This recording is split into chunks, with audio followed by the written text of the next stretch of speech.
So if I had to give you one piece of information, which I find is there in about 90% of players' instruments, is getting your bridge straight and maintaining it. A well-made bridge will always be pretty much 90 degrees on your instrument. Fractional differences is, imagine you're standing straight up. You've got your body, you're in a relaxed position.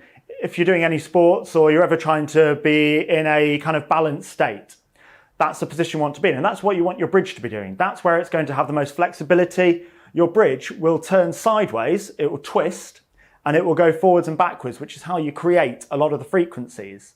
So a lot of players, their bridge will be leaning forward. As you tighten the strings over and over again as they get looser, the strings have a drag on the top of the bridge.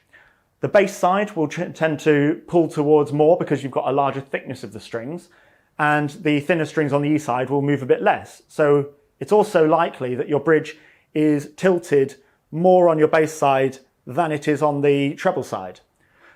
But also, many bridges are just completely bending over from players never touching their bridge, and it's a scary area for a lot of musicians.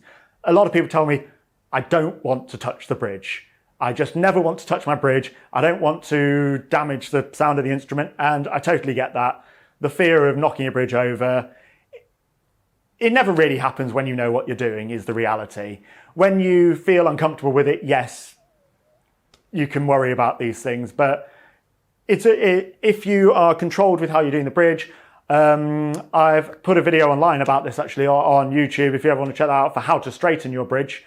It's just being careful about it, but the amount of difference it makes to your sound is incredible.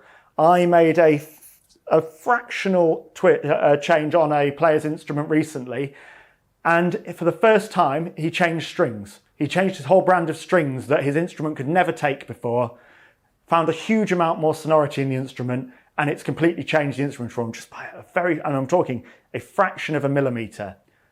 So then you think about these bridges that are warped over and lucky to be standing, frankly. You know, they're curved.